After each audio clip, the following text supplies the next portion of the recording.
Okay, welcome, ladies and gentlemen, to the 8th official Whamly event. I'm going to ask you to give us a round of applause for that. That's amazing.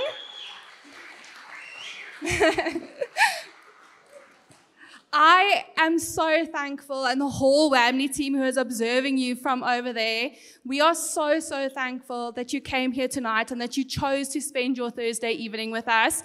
I know a lot of people say that they're really thankful, but we are so blessed to have this community of people who surround us, who help us build our business, and who help us move forward. So please give yourselves a massive hand of applause for being here tonight. I'm also going to put a few people on the spot. Because we have had 8 Whamly events, are there any people in the house who've been here for all 8 of them?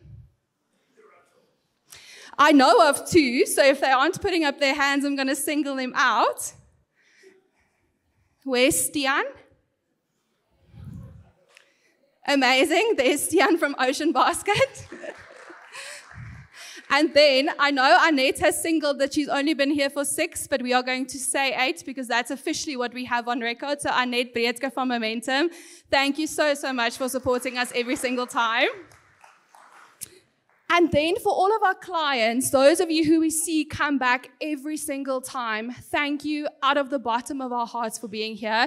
I know there's a few of you who haven't been here for a little, but thank you so much for being back and for showing us your faces. And then we want to say a special welcome to all of the newcomers. Who's never been at an event before? Whose first Whamly event is this? Laka, wave those hands up. Woo! Another one here at the front being pointed out. We really hope that you form and become a part of our community and that you keep coming back for more. That's really what our wish is for you tonight. So thank you so much for being here. Okay, I am going to very briefly look at that wonderful team up here, and I want you all to do the same. These are the people that make tonight happen, that do all of the things to get you here. And most important of all, if you are curious tonight and you see something that interests you, or you want to make recruitment and talent acquisition a little bit easier, and if you want to change your life, please find someone over there, scan the QR code, anyone with a Whamly face, they will get to you. Let's have a conversation. Let's make a difference in what you do every day. That's really our heart. A few logistics for the evening. So super important, as I mentioned, the bar is officially closed. Okay. Nod so that I can see we all. Amazing. We've got it. So for the duration of the speakers, we really want you to pay attention, be in it. We have flown in special guests all the way from our lovely mother city. So Alman is here tonight to speak to you all. We have Francois, who's our CEO and founder. Those of you who've seen him speak, you know he's a phenomenal speaker. So we really want you to have a listen. For the rest of the logistics of the evening, toilets. Feel like a flight attendant, but that's kind of what we need to do. And then very important, if you need to exit tonight, so if you came in your own vehicle or with an Uber, you will not be able to go out the same way that you came in. Okay, that gate is closed. So please follow the signs. They are going to take you on a little bit of an adventure, and then you can make your way home. Okay, sound good? Then I just want to double check that I have not missed anything. That is it, ladies and gentlemen.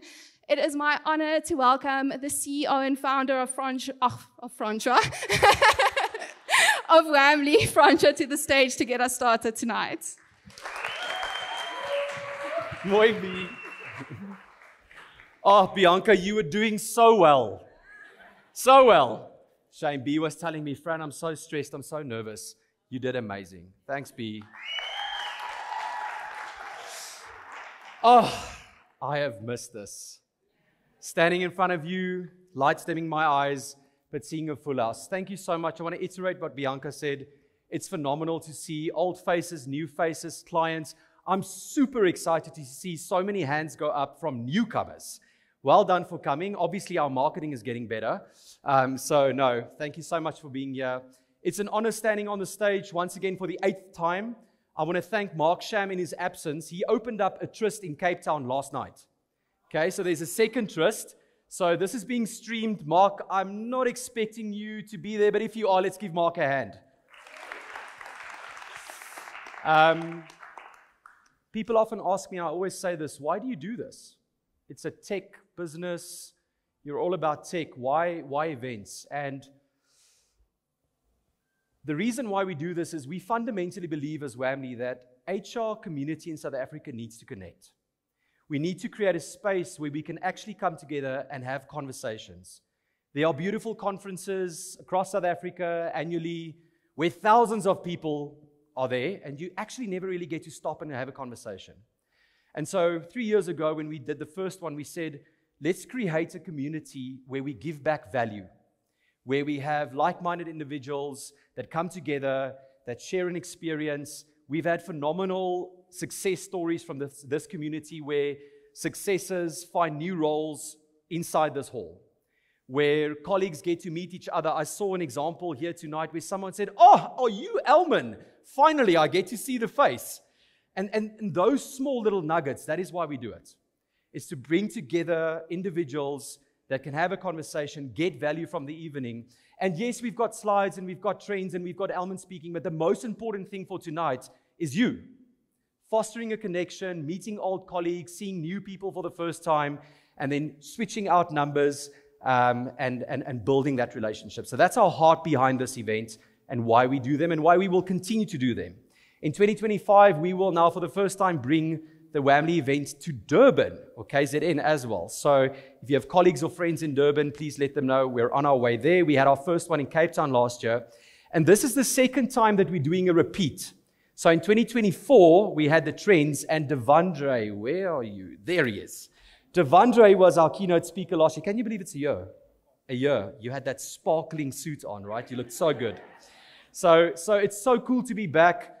It is a highlight for us and super exciting to be here with you. From an agenda perspective, I'm going to briefly share who we are and what we do. Then I'm going to discuss the top 10 HR and hiring trends. And then we'll have a keynote from Elman, who's here from Engine. I'll introduce you properly now. And then the most important part of the evening, which usually takes longer than all the talks, is the Q&A. So we've got 7 mics. I told the Trist, guys, this audience of ours, they speak. So we've got 7 mics, and WAMLE employees will be running around with mics. Please ask your questions. One of the things that we value is interaction. Okay, I'm not here to lecture. We're not here to just talk. We value questions. I remember last year, Temba, at some point, I was talking about the end of bullshit jobs. Remember that? It was one of the trends in 2024. Yes, there's a swear word in there. It was a thing. And then Temba said, when are we getting to the end of bullshit HR? Remember that?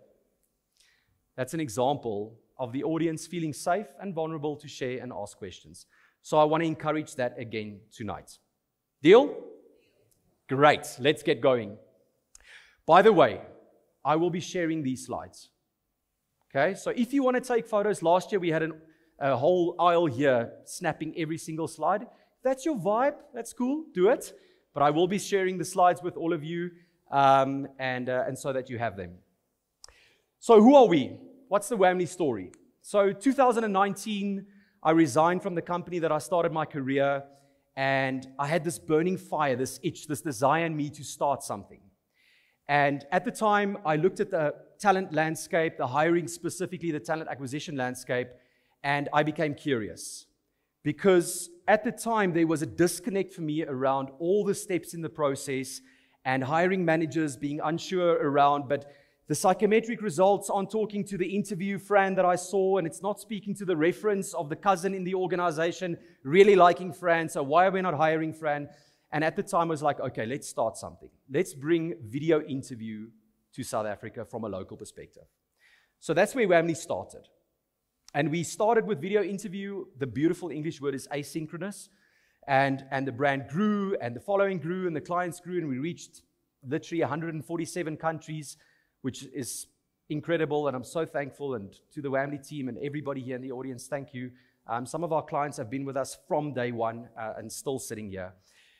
But what then happened is during the progression and the transition of WAMLE, I realized that your process of hiring is still disconnected.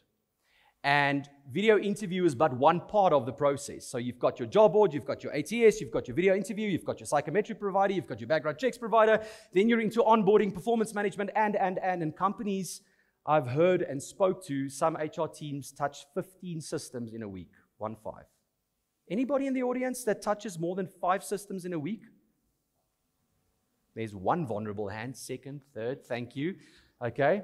And so we decided, based on your feedback, our clients' feedback, to build Wamly out. And so what we've got now is elements and features and modules across the entire talent attraction landscape, the hiring landscape. So from creating ads, landing pages, WhatsApp integration, and you'll see as I talk through the themes tonight, there's one golden thread. Okay, and when I get to the themes, I'm going to elaborate more, but the golden thread is personal. HR needs to be hyper-personal. And so we'll get into that. But from how we attract, how we create this deep personal connection through landing pages, ads, WhatsApps, into an application form with knockout questions like you all know, asking for minimum criteria, really trying to get away from one document that's dead in HR. What is that document's name? What's dead? The CV. It was a bit awkward saying that, right? It was like, the CV. We don't want to say it loud. Yes, the CV is dead. I'll get into more around that. Uploading documents, the video interview, which is the core of Wamly. So the technology is recording the candidate, answering questions that you as an HR team with your line manager set up. And then the panel that you associate with the vacancy can come in, can rate, can listen to the video interview answers. There you can see a screenshot of the elements I'm actually showing you now. So this is not a real individual, by the way. #ConsentPoppy. And we've got the candidate information, the documents, the skills test, background checks, and psychometrics. So skills test, the ability in the Wamly platform to ask technical questions in a multiple choice format. Wamly scores the candidate, and you can even set up knockouts so that if I don't pass the skills test, you don't even do the video interview. Yuan, our CTO, loves this feature because for all his developers, there's a really difficult skills test. And if you fail that, then you fail that. Right, and then from there, we've got one of our latest features is fully integrated psychometric assessments, personality, cognitive ability, learning agility, motivations, and team roles, all seamlessly integrated into the app. And then lastly, background checks.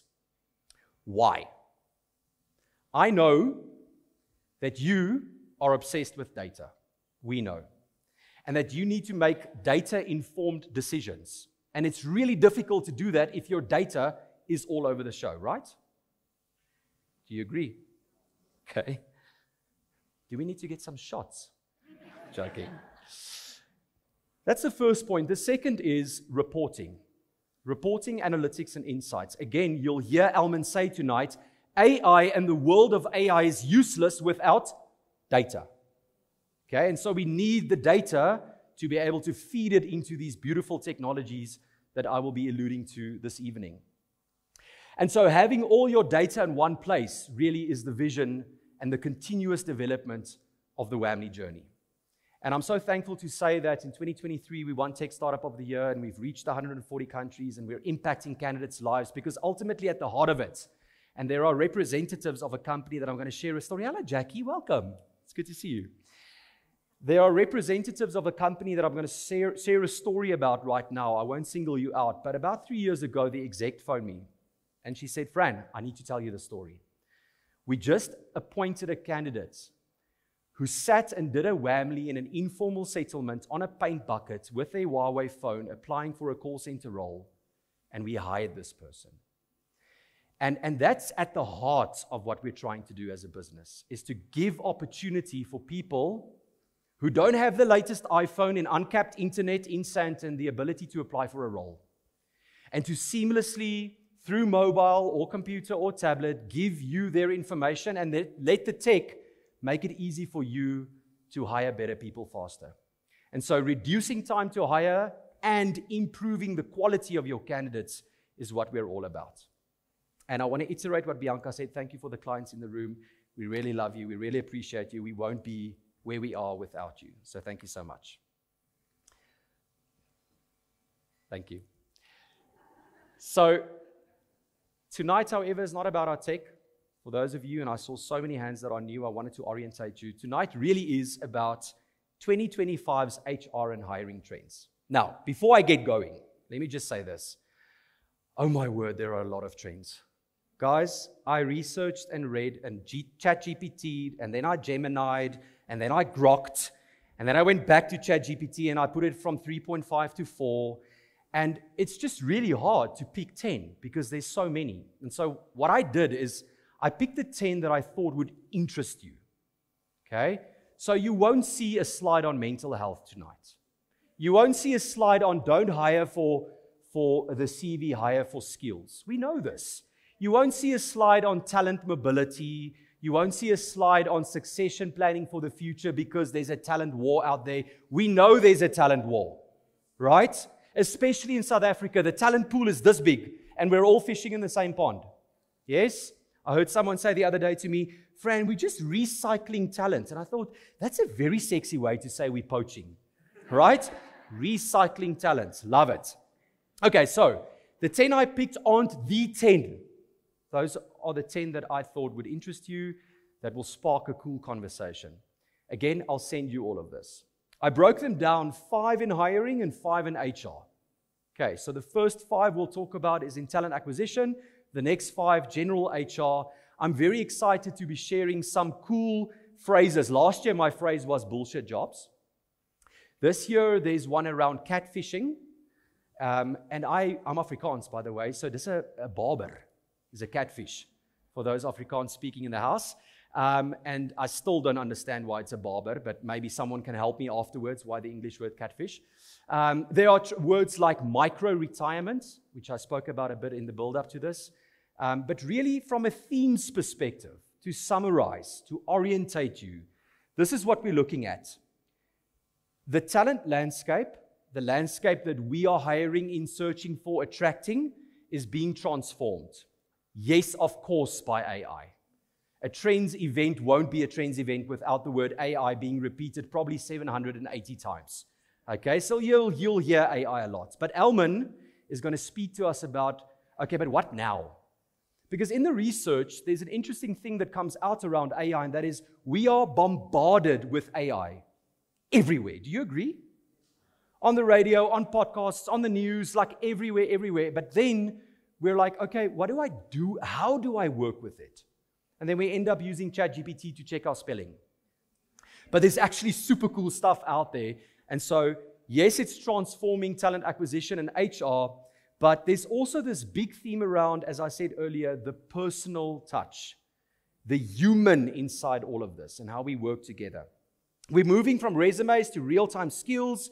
We're transforming processes to experiences. So we're moving away from a process and a dashboard to a real-time experience.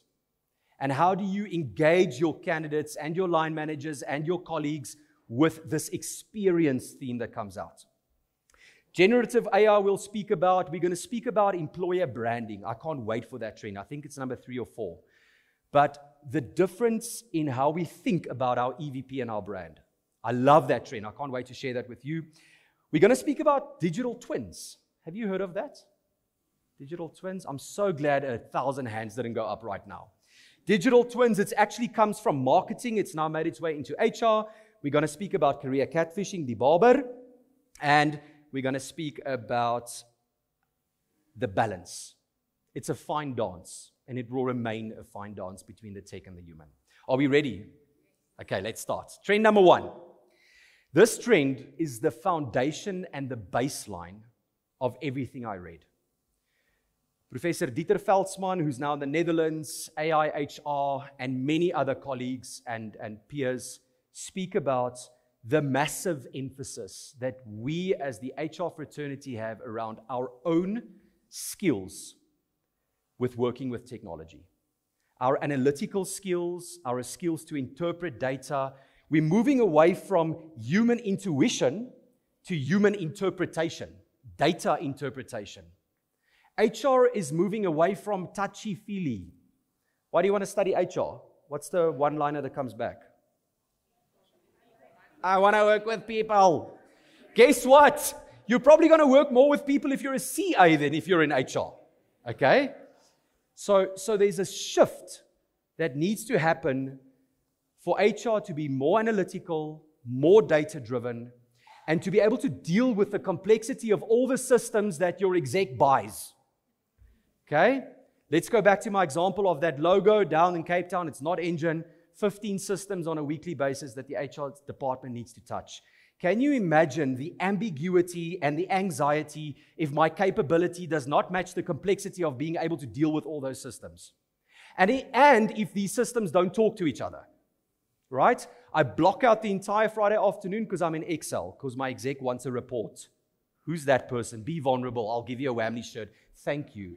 Thank you, Brenda. Thank you. Do you just want Whamley shirts? Or okay. So how we interpret the data, allowing us to make informed decisions, is super important. And we could potentially, I could, because I'm super passionate about this, I could spend the entire evening just on this trend because I believe it goes down all the way grassroots to where we study. And the content that gets shared with us, and the curriculum that's part of human resource management, and the type of talent it attracts. Because let's be honest here in the room, who in grade 8 said, I want to go into HR with my whole heart? Is there someone here? Oh, you're joking, Bridget, thank you. As an industrial psychologist, when I get asked to speak, I always say, my profession is an accidental one for me. It's an accidental profession. And then all of a sudden I realized, oh, shucks, I'm not talking and dealing with people and doing team dynamics and leadership workshops the whole day. I'm in Slack and I'm in Workday and I'm in Whamley and I'm in this and that. And so this trend here, I can't emphasize enough data literacy in HR. So if you and your organization can focus on this and help upskill your HR department and your HR team, that'll go a long way. Because guess what? The tech's not going away. It's becoming faster, more, and more complex. One of the things that I don't have a slide on, but I wanted to share somewhere, and maybe this is now the right time to share, is that a lot of these AI organizations are now building AI agents, which is AI to help us understand the AI. Super fascinating, right? So it's like this middleman, which is the tech, to help us humans work with the tech. And I believe there might be less of a necessity for the agent if we're able to deal with this better. Okay, and when I say we, I include me. Okay, we're trying to build this, and it's like Johan, our CTO, needs to explain stuff to me 20 times a week because it doesn't come natural. First part of my degree was BA. Yes, Ilona, don't say I was in Potch, and that's the reason. All right, trend number 1. We all got it. Makes sense? Okay. Question. Who's proactively focusing on developing their HR department in terms of these skills required? Whether it be through L&D, whether it be through a learning, a PDP, an IDP. Anybody? Yes? Okay, well done. Well done. Again, I'm not seeing 80 hands, right? Okay, so what is this? This is an opportunity for us to do this. Trend number 2. We've got hyper-personalized outreach using generative AI. Okay, so what does this mean? When you're attracting your candidates and trying to grab their attention and trying to reach them, we need to move, the trend says, we need to move away from static, boring ads that look the same, and we're just scrolling and clicking the quick apply the whole time on the job board. Rather, focus on leveraging technology to create a personal experience for the candidate. The research says you need to go as far as when Fran sees the ad, he feels like Engine is literally crafted it for him. Fascinating, right? My first question when I read this was, how do you do that at scale? Because most humans are different. All humans are different. And then the research goes and it says, no, but don't forget the first principle in attracting individuals. It's about the job. And now we're bringing in the human and the human experience. And so avatars, personas, really creating that personal touch, that engaging. What's the attention span of a Gen Z? Any Gen Zs in the house? Welcome, by the way. Where are we? Hello? Welcome, come on. Yes? What's your attention span? Do you know? Hey? I have the answer. Okay, let's guess. Someone guess your attention span. No! 6 minutes, 10 minutes. 8 seconds. 8 seconds. I'm scrolling. If I can't grab your attention in 8 seconds, gone. 92% of apps that get downloaded get deleted on the same day. On the same day. Well done, WhatsApp. Right? So how do you reach candidates in a hyper-personalized way, grab their attention, make them look up and go, ooh, I want to know more. And unfortunately, I am not here to bash anybody, but unfortunately, I often see that all the ads just look the same. Careers pages look the same. Okay? Job profiles look the same. Values of companies, integrity, responsibility, collaboration, right? We're not grabbing attention. We are living in the attention economy. Did you know that? We are in the attention economy right now. So, trend number 2, how do we use hyper-personalized technology to reach candidates? You'll see during the evening, does this thing have a... I do include service providers. Some slides have logos of companies that can help you with this. Okay? So, again, I'm going to send you this. So you can go and check out MoonHub. You can go and check out HighFlow. Here's what we do. Right? So these are 3 examples of clients of ours, Sanlam, Ocean Basket, and then us in the middle, where once a candidate sees an ad, they hit the apply button and they immediately get a WhatsApp. Okay? WhatsApp has got a massive open rate, way higher than email. And inside the WhatsApp, it's personal. Congratulations, Faz. Congratulations, Sam. Congratulations, Shanae. And there's a video of the client speaking about a day in the life of that role, or speaking about the brand or the EVP or the culture or why you should join them. We've got We Buy Cars here in the house. That's actually We Buy Cars there in the middle, Kaylee and Jackie. And the vehicle buyer assistant at We Buy Cars, and talking to the candidates. This is what the journey is like. You will go through these steps. Expect this. Hyper-personalized. Does that make sense? Okay. Right. The next trend number 3. Oh, here's my favorite one. Employer brand as a creator economy channel. Now, companies are building, the trend says, content that is led from micro-influencers within the business, portraying and shouting the brand. Where? On social media. TikTok. I have to share this story. Last year or 2 years ago, we had an event like this. And we always try, obviously to make it full, like tonight. Thank you again. And the next second, our marketing department phones me. They say, Fran, we've got a problem. We have over 2,000 registrations. I'm like, that's impossible. Like, if we get 300-400, that's wonderful. That's what we aim for. Someone made a TikTok video of us and this event saying that if you want a job, Whamly gives jobs. Come to this event. Whamly team, how many views did that thing get, Shanae? 60,000 views in a day. Registrations through the roof. Everybody's going to storm the tryst. We're going to hand out jobs here. What that made me realize is the power of an influencer sharing to a following. And this trend says, well, use it. Use that and reach your target audience via those channels. Because guess what? Job boards. If you're from a job board here tonight, no disrespect, but you need to rethink the way that we attract. Because social media, whether you like it or not, has taken over the world. Like Facebook, Instagram, Twitter, TikTok, all of it. It's just an incredible tool to utilize. And it's making its way, it's already inside HR. So if you have someone that can speak well, if you have someone, again, the Gen Zs, I'm not picking on you, I'm a millennial, but if you have someone that has confidence and they love your brand, I had a podcast on Tuesday afternoon with a senior individual at Santam. Oh my word, this woman, her name's Tembi, she is so incredibly passionate about Santam. Like, I sat there and I was like for a second considering, and then I was like, no. But But imagine Tembi's passion online. She's in talent acquisition.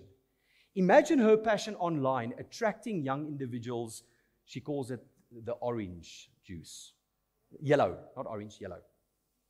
And that's the point, is how do you get someone to use from your organization a micro-influencer to portray your brand, your values, your EVP, your culture, a day in the life.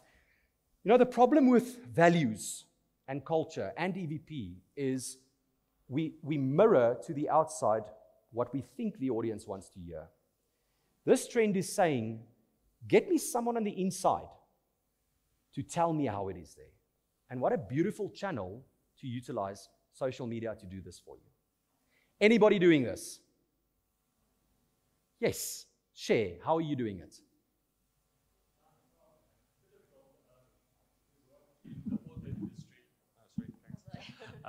So we work in the auto industry, and obtaining skilled people within our industries is really quite a challenge for us. So we actually had one technician that made a TikTok. And it went viral to the point that it was in a news article, and our CEO even said that she wants to meet this lady.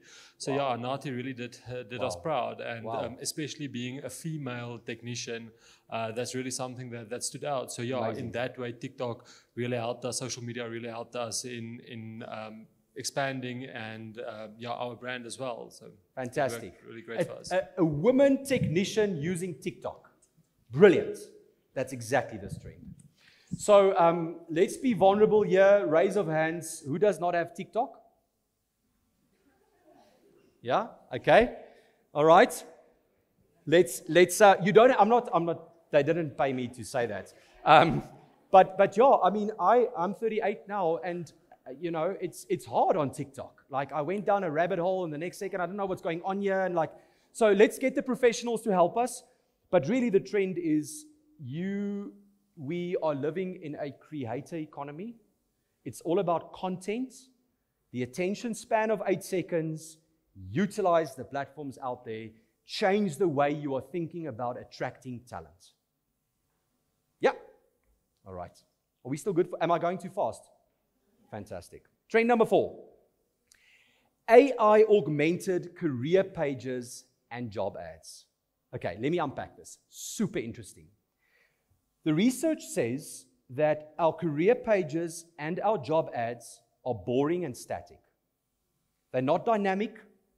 They're not inviting the candidate in to do anything more than just scroll and read. And so again, if you've got an 8-second, I should stop saying that. If you've got a limited attention span, you're not going to scroll and read, right? So what the trend says is use the large language models that when a candidate hits the ad or the website or the careers page, that the AI or the technology starts engaging with Francois the second he hits the landing page. Hey, Fran, we see you here. Tell us more about yourself. Answer these 3 questions. You know what? Based on those 3 answers, check this job, and whoop, the job is in front of Francois. We think this will be interesting. Or you know what? This part of our culture or this part of our values or that remote working model or how we remunerate will grab your attention. And so the trend here is talking about interactive experiences when I hit a job page and a job ad, as opposed to static and literally the research says boring, undynamic ads and careers pages. Now, the trick here, again, is to scale, if you're a multinational or large organization, to scale your tech and to implement something that's not over-customizable, because then you're going to need a dev team in there the whole day, you know. So there's, again, remember my intro, there's this fine balance and dance between the technology and the humans, and how and where we go overly personalized, like TikTok viral videos, and hitting a page where I'm able to talk to a chatbot, as an example, ask it questions about the organization. The large language model has been fed all the information that it needs around the company policy, how we remunerate, our leave, our whatever the candidate might need. And through the interaction with the agent, they're able to be entertained, attention is there, and then making application easy. So here's an example Stian, I didn't ask your permission, so sorry. But so here's an example of the Ocean Basket page, right? So you've got it dynamic, showing the roles. These are individuals in the organization. The chatbot comes up.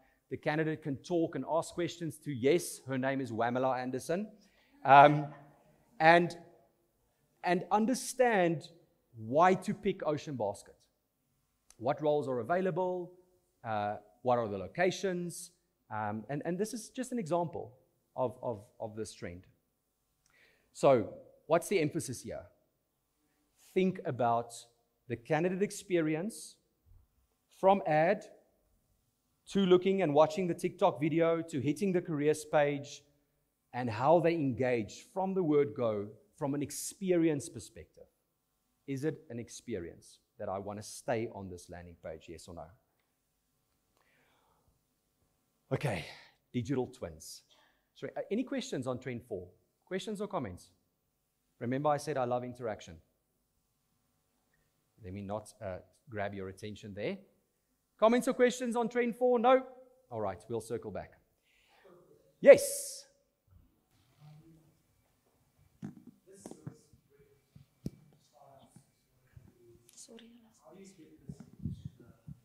Old school corporate that will tell you about red tape and economy. That's a good question. It's such a good question. I want you to ask it over the mic again so that everybody can hear you. Sorry. I'm Spoo, by the way.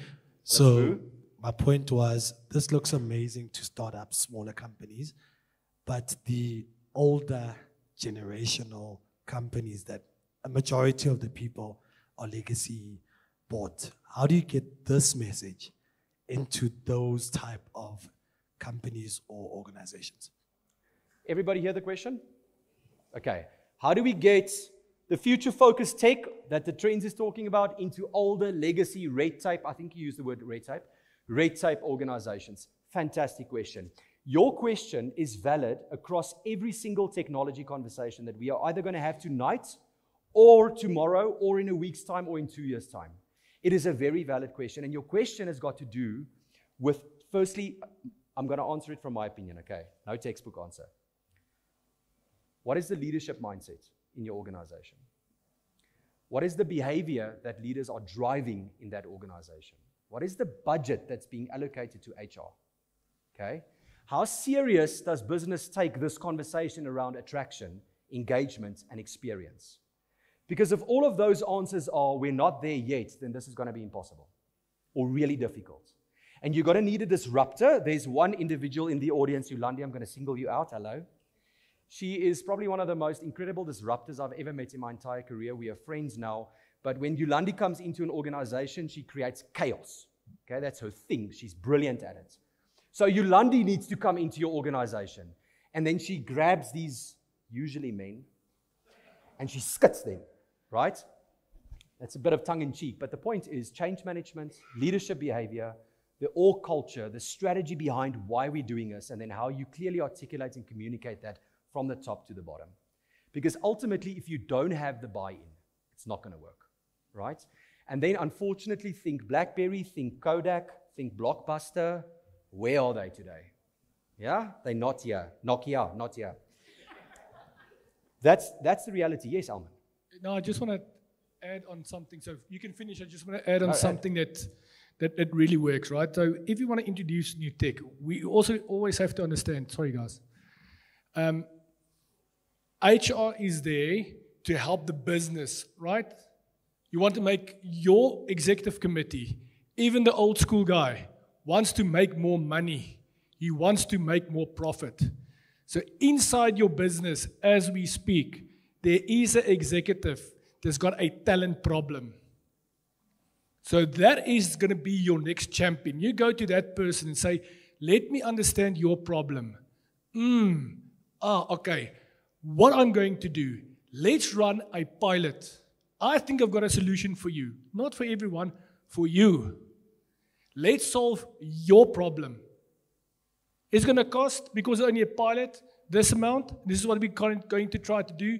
You solve that person's problem. He is going to sell it to everybody else and implement it. Okay, so whenever you need to introduce new tech, speak to the leadership and all this type of stuff and build case studies. It is not going to work.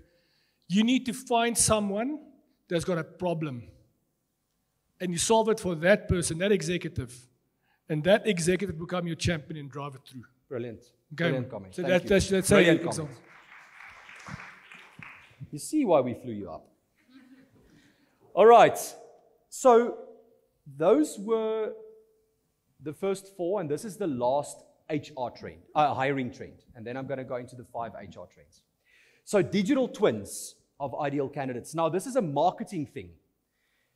And what the research and the trend is saying is that through the technology, you can create models.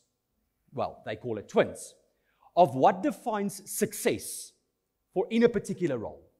And then you feed this success criteria to the large language model, and then it starts sourcing and finding twins, people that look like the individual that is successful at the moment. Now, immediately going to go, whoa, whoa, whoa, Fran, you said it's about the job, not about the person.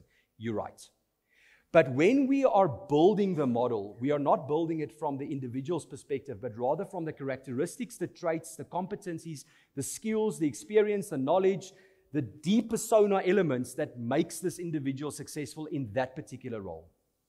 Now, when I read this, at some point I was like, but we've been doing this a long time, right? Industrial psychometrists, we take psychometric information, we look at all the raw reports and data, and then we write a match report, and then we have the recommendation. It seems like Francois might have remember that language.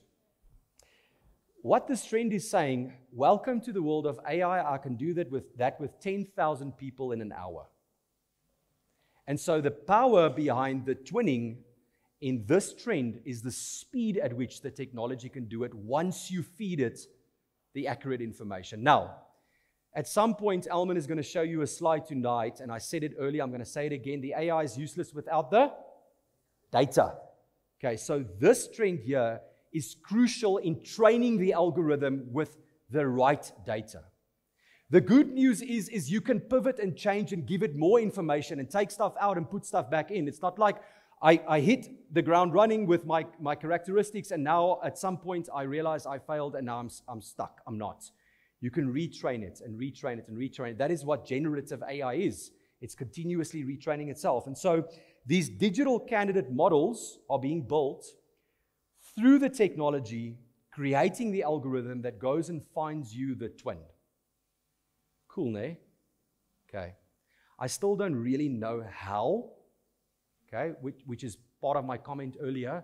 These things and these trends sound incredible and they sound amazing, but how you do it. And then I found IBM and Unilever case studies of where they did this, these 2 organizations. I have their logos here on screen. And they didn't tell me the service provider that they worked with. So I'm assuming they either built it themselves or they didn't just disclose who they worked with. But what was fascinating was the results, the success criteria. So IBM reduced their time to hire with 72%. 72%. So what's the average time to hire in South Africa? 52 working days. Average time to hire in South Africa at an average cost of 57,000 Rand. Okay, you don't necessarily know this because no one invoices HR for the 57,000. It's just assumed it takes long. 72% time to hire reduced. Unilever increased their retention of the twins that it found by over 30%.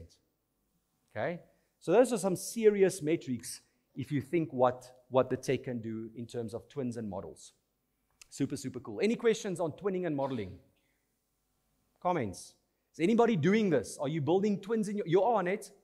That's super cool. That's super cool. System that's quite familiar. Another system quite familiar to most of you, LinkedIn's AI can do it. LinkedIn's AI can do this. Yeah. Incredible. They can search for me somewhere and tell them they'll need to be in Cape Town, and they can find someone with the same skills and etc. That's amazing. Wonderful LinkedIn talent solutions. Excellent. Okay, so let's summarize the first 5 trends. They are in talent acquisition. We started off with HR needs skills. Did that spark some comments? Must I give you a second? It's cool. All right, HR needs skills. We need to change the way we work with data. Then we spoke about outreach, using technology to really grab the attention. Then we spoke about when you have now Francois' attention, don't bore him. Make sure that he's engaged. Make sure that your job pages are engaging, that your ads are engaging. And then we spoke about the previous trend, which was trend number 4. Yes, the career pages and ads. And then the 5th trend, which was the digital twinning. The next 5 are HR. 5 HR trends that I picked. Starting with, before I get there, here's an example of an avatar. Meet Thabo, the heart of Ocean Basket. Thabo is a passionate and driven restaurant manager who thrives in the fast-paced, customer-focused world of hospitality. It goes down to a day in Thabo's shoes. Throughout the day, Thabo does what? He balances the books. He supports his team. He engages customers. He solves problems on the fly. What makes Thabo exceptional? He's a people-first leader, adaptable and decisive. He's got financial savvy. He's customer-obsessed. What drives Thabo? A restaurant isn't just about food. It's about an experience. Okay, so here's an example of the type of information that you would feed the model to build you your twin, to go and find more Thabos, to bring into the restaurant manager role. Okay. Addressing career catfishing. I laughed when I read this. Before this evening, have you heard of this? Am I just late? Okay. Employees accept job offers and then they don't come to day one. Gone. When I read this, I thought, is this actually possible? And I thought, Fran, just ask the audience, has that happened to any of you? Many times. Wow. Wow. Sign the offer. So excited to welcome Fran. Monday comes. No Fran. So, obviously, now I'm curious. I want to figure out what the hell's going on here. So I deep dive and I read and I read and I read. And here's the couple of reasons. One, somewhere between accepting the offer and starting, something happens to Francois. He's at a braai where in the attention economy, people are speaking about your brand. And someone says, you accepted a job where? No. Let's talk. And then there's a conversation around something that puts the candidate off. And because the candidate is so used to being ghosted by recruiters, they decide, I'm going to ghost you. Okay, so I would have called this ghosting, catfishing. Please, someone come and explain to me afterwards why the word catfish. But they don't rock up because something happened. They heard something about the organization, the brand, the culture, the leadership, the remuneration, whatever it is. Because guess what? Employees are consumers. They have a voice. They're on social media. We field hundreds of candidates on Facebook daily as WAMLY, asking questions about locations, about this, about that. And it's such a fine balance because we need to speak on behalf of We Buy Cars and have their best intent at heart. And check in daily with the We Buy Cars team around, can we say this? Is that the location? Is this okay? Can we pass this on to you? We don't want to, it's super balanced and nuanced out there at the moment. And guess what? Skilled individuals have choices. They're not that desperate. You would think in the South African landscape, with all our unemployment and unemployability problems, but if you're highly skilled, you've got a choice. So one bad thing around the braai, I'm going to catfish you. So how to counter this? The research and the trend says it's actually quite simple, just takes time or a system. And that's constant communication from the day someone accepts the offer to the day they start. The acceptance of the offer is not the end of the process, it's the start of a new process. Thanks, Fran, we'll see you in 6 weeks. And then we don't talk to Francois again. Okay? And so the trend is saying communicate, communicate, communicate. Email, WhatsApp, phone. Day one is going to look like this. One of the trends coming is going to be VR and onboarding experiences, which is very fancy and cool, but the concept is the same. Like, how do you create the touch point and the relationship during the entire process to make sure Fran doesn't catfish you? To give an opportunity and a platform for Francois to ask questions in the build-up to him starting at your organization. Ladies and gentlemen, it's sometimes something as silly as, where do I park? What must I wear? Okay, we've got quite a vibe here at WAMLY. Okay? Often when people start, they rock up in their chinos and their collar shirts. That's the last day they wear chinos and collar shirts, okay? And so now Anisha from our HR team will reach out and she'll say, listen, this is the time. Don't be there at 7:15. No one is going to be there. Because, eager employees. Preparing the candidates. Really helping them through very good communication. Trend. Any comments on Trend 6? No. Hopefully we can reduce the catfishing. There were some loud yeses from this side of the audience. Okay, let's try and fix that. Right, trend number 7. Here's the VR one. Virtual reality in onboarding experiences. I found this fascinating. I've never physically seen it. Alman was telling me earlier that he's had some experience with this. But the idea of, through virtual reality, crafting an onboarding experience even before onboarding starts. So going on a tour of the office, meeting colleagues, meeting my line manager, seeing my job profile, my metrics that I will be assessed or measured on, getting an introduction to the Whamley way, if I can use ours, through virtual reality. And when I researched this trend, I thought, isn't this impersonal? And then I realized that the theme behind this is it's more than nothing, okay? And it's really accessible if you have the technology. Now, not everybody can afford the fancy headsets that this individual, I don't know if you can see it, there's that fancy VR thing. But then Alman was sharing with me, no, there's like a plastic mask that you get that you slide a phone in, okay? And you can do it with a cell phone, which is really, really cool. But you're simulating the environment, you're simulating tasks, you're simulating what I'm going to be doing on a daily basis, who will I be meeting, and so when day one comes, it's not awkward for the employee. That's the point.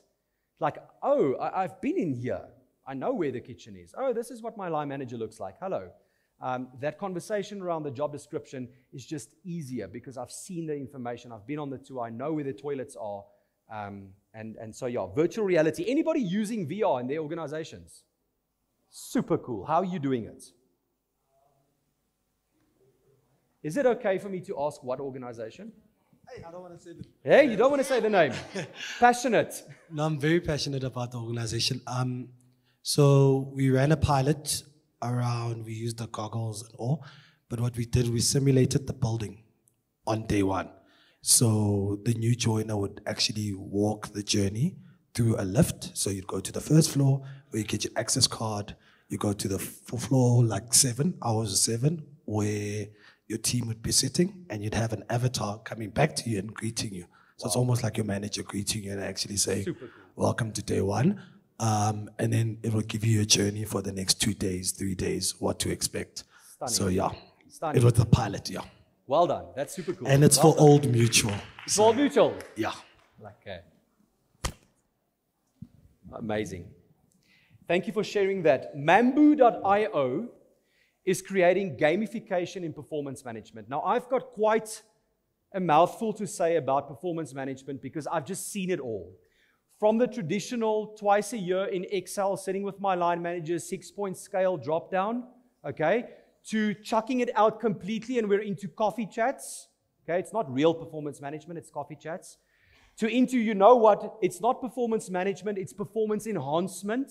Okay, so there's just this big rabbit hole in here. And what the trend says, you know what, let's forget about all of that and let's go to the heart of the emotion behind performance management. And so the gamification element is trying to change the emotions from a negative, scary, am I in trouble conversation to an ongoing game that taps into 2 things, dopamine and instant gratification.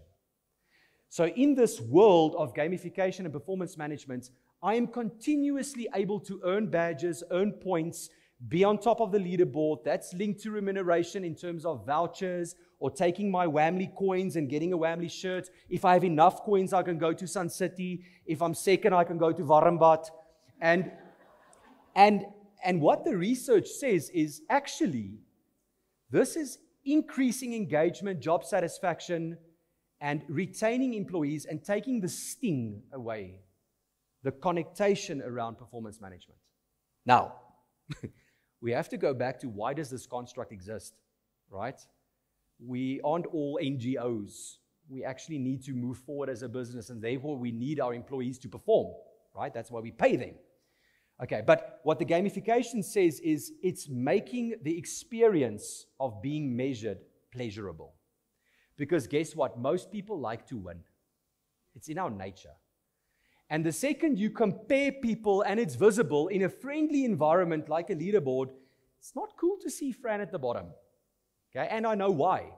And there are things that I can do linked to my PDP, to my development, to my succession plan, my talent forum. And so therefore I'm able and I know how to move up the leaderboard. And then in turn, indirectly, I'm actually increasing my skills, my capability, my competence. And so therefore the organization is benefiting from it. That and engaged employees who like this. Okay, so there's a very cool company called Booked. Have you heard of Booked? Okay, I did a podcast 2 weeks ago. Booked. They're changing the world of reading. They're trying to encourage people to read again. They created an app. The teams read together, and there's AI in the app. And you can't progress until everybody is caught up. And then the leaderboard will say who's reading the slowest, and who's keeping the rest of the team behind, and who's asking more or less questions. And it's super fascinating. And where Booked is going with this is an immersed experience where while I'm reading Harry Potter or the Lean Startup, I can now ask the AI to simulate this page, and then all of a sudden it goes and finds scenes in the movie. Okay, so Harry is in the car. I'm a bit of a Harry Potter fan. Harry is in the car. What did the car look like again? And boom, comes up the blue flying car. Harry Potter 2, anybody with me? The younger generation? Yeah. Okay, so that's and Mambu is also doing this. You can go and check them out, mambu.io, gamification in performance management. Second last trend, personalized employee wellness programs. Okay, so the research and the trend is saying gone are the days of this one-size-fits-all wellness program that applies to everybody. Through the technology now, and there's an organization, AdvantageClub.ai, the talent ecosystem can drive a deeply personal wellness program for Fran, who needs financial wellness advice, for Karin, who needs psychological advice, for Farron, who needs advice on fitness. Not really fuzzy. And it can do it at scale. So again, the golden thread around deeply personal, tailored to the individual need of the employee in terms of where in their wellness journey they are. The research is also saying that there's this real-time tracking and reporting around the progress that's happening with Francois. And I think I'm not a wellness expert. Let me just disclaim that. But when I think about wellness, I think we have these interventions, the paddle day. Paddle is now a big thing, eh? Or we have the band playing. And then there's the Stalliki that talks about mental health. And it's important, you know. But do we really get to the heart? And do we see the impact and the progress of someone's wellness? And so this trend is saying, well, through the tech, we're able to craft highly personalized, tailored programs to meet individuals' wellness needs where they are. Cool, right? You guys doing this? Anybody doing this? Okay, cool opportunity. And then the last from my end, AI-powered predictive analytics in talent management. And I've got two logos at the top. There are many organizations who claim to do this or are doing it, okay, because talent management is quite wide. Okay, talent management encompasses a lot. But what this is saying, to end off the trends part of the conversation before I hand over to Alman, it's saying the tech is your friend to get you from a reactive HR professional into a data-driven, proactive HR professional. Predicting turnover before it happens. Predicting burnout before it happens. Predicting where in Francois' employee life cycle he might need something or some in order to develop or to grow or to get to the next level, his succession plan. How can we leverage the data points from an AI perspective, feed it into the AI to help us understand in the talent management life cycle to make data-driven talent decisions? And so many organizations do this in the assessment space. Many organizations do this in the performance management space, in the onboarding space, in the succession planning space. This company here, Deal, you know Deal? They're quite on a buying spree. Yes, they just bought PaySpace last year, yeah. I read a case study around how Deal is doing this. Fascinating. Fit there, Karin. knows Fit very well. They do amazing stuff in that space. But it's around prediction. Prediction helping us as HR practitioners be in front of the curve, as opposed to continuously reacting. Oh, goodness, Fran just resigned. What now? Do you have a question? Okay. Can we get a mic? While we're waiting for the mic, someone asked me, like, pie in the sky, magic wand, Fran, what do you think is the future? And I said, imagine a world where the tech knows who's going to resign next. I don't know yet. So one of the Wamley employees are going to resign. I don't know that. The tech knows this way in advance because of the employee's behavior, who they Googled, who they spent time with, what their browser went to, what time they come to the office, their performance scores, their overall sentiment, their match with our culture and our values. And the tech knows, oh my goodness, this person is going to resign. We're not going to alarm Francois yet. Let's go and find the replacement. We use the digital twinning. We use the hyper-personalized reach out. We bring this individual in. We warm them up. We get them ready for the organization. And the second this person resigns, the AI goes, don't worry, here's the twin. How cool will that be? That would be incredible. And that's the power of predictive analytics in talent management. You had a comment. Come on. Evening, everyone. My name's Kamu. Francois, I've been listening to you speak, right? And I wanted to pick your brain a little bit. So you've spoken a lot about AI and how we're integrating it so much into hiring and HR and how it's obviously constantly growing beyond itself. And I just wanted to know, I've been taking notes. If automation speeds up hiring, right, how do you prevent it from making the process impersonal or unfair beyond the digital twinning? Because like you said, we are removing human intuition from the process. Yeah. And that might come across as impersonal or unfair because recruiters, or HR rather, is supposed to be so empathetic. And so, you know, overlooking, okay, maybe we can actually see how you do within your probation period. Yes. So how do you work around that? All right. I'm going to answer you partially because that's a great segue into Elman's talk. Okay. So the question was, how do we balance personal versus impersonal with all the technology that surrounds us? That's basically the summary of your question, right? It's a balance. It's striking the balance between speed, efficiency, and scale, and not over-roboting it. So an example is when you apply, you get a WhatsApp with a video with someone talking to you saying, hello, Francois. Check out this video. It's when I accept the offer, I'm not left alone for 6 weeks until I start, but I might get a link to go into a VR world and an avatar greets me and meets me. It's throughout all these trends, a balance between the tech and making sure that when I advertise and I try and speak to you as if this ad was for you in the way I reach out. It's when you hit my website that there's an agent saying, welcome to our careers page. Is there anything particular that you're interested in? If you can get those elements right, there's an element of personalization. We often get asked, and I'm going to close with this, we often as Wamley get asked, but isn't the video interview extremely impersonal because there's no one on the other side asking questions? And then our answer is, remember, we are not replacing the face-to-face, but we're that gap between emailing a CV and never hearing back versus giving the candidate an opportunity to showcase themselves, even if they're in an informal settlement sitting on a paint bucket. Okay. If you have more questions, grab me afterwards. Thank you so much for listening to The Trends. It is my absolute pleasure to welcome Elman on stage. Elman is the head of talent attraction. Is that correct? It's what they call you at Engine and he's all the way here from Cape Town. I'm super thankful that you flew up. Thank you so much, Elman. We're very excited to hear more from you. Thanks. Okay, me and my wife, we like to watch comedy, right? And normally when that first couple of seconds, you know exactly where the comedian is because they say, hello, Chicago! Okay. Hello, Joburg! Okay.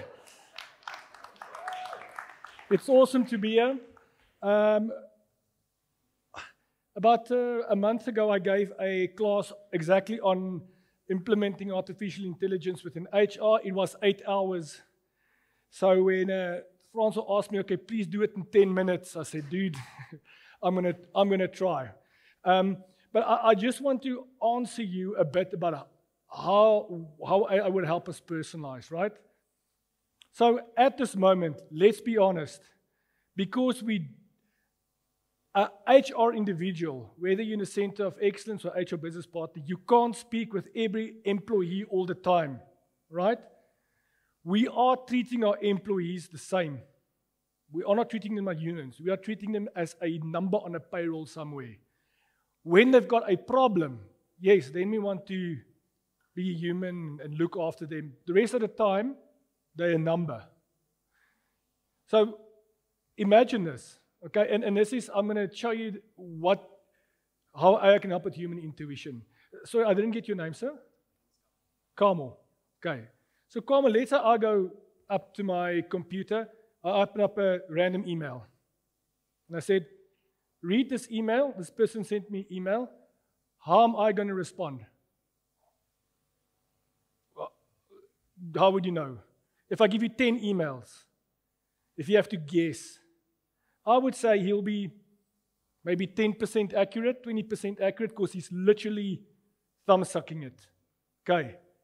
If I give those 10 emails to my wife, who knows the colleagues that I'm working with, who knows the projects that I'm working on, who knows my personality and can read in the email and know how Elman is going to respond to that email, okay, she is going to be 80 to 90% accurate. Why is she more accurate in predicting my behavior?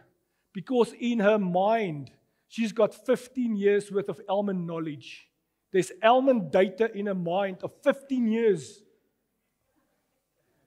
Because of that data now, she can be intuitive and know what my behavior is going to be. This is what we're trying to do with AI. Okay, we've got so much data that we are trying to treat our employees like humans again by using the data and helping us be more intuitive. Because we will never replace that interactive of an HR business partner or so forth, right? But we are only so many HR people looking after the organization that wide. So there are times that our employees really need help, but they're struggling, we don't even know about it. But if AI tracks that type of behavior, they can engage through an intuitive wellness AI app. They know they need a break mentally or physically. He used the example of predicting behavior, but whilst you do the digital twinning, which might be plan B, plan A might be for that app to reach out to that person and say, hey, we're tracking it, you might not be having such a good time. Maybe do something about it, right? Okay, so I just want to say, so that is what AI is going to do. So on that, okay. So I'm a software guy. Hardware is not really my thing. Okay. Yes. So I'm pressing a button, it goes red, right? That's a laser.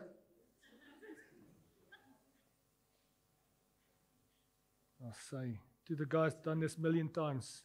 It's not working. Let me get a new clicker. Okay. So it's not. So maybe let's get another one. While I'm getting the clicker, right? He's changing battery. Please read this and then give a slow clap, okay, of applause. Because in the end, humans and AI, we're not rivals. Go back for me. Okay. We're not rivals. We are going to be partners in progress. And I want us to understand that. Okay. AI is not a replacement of our ingenuity, but it's a force multiplier.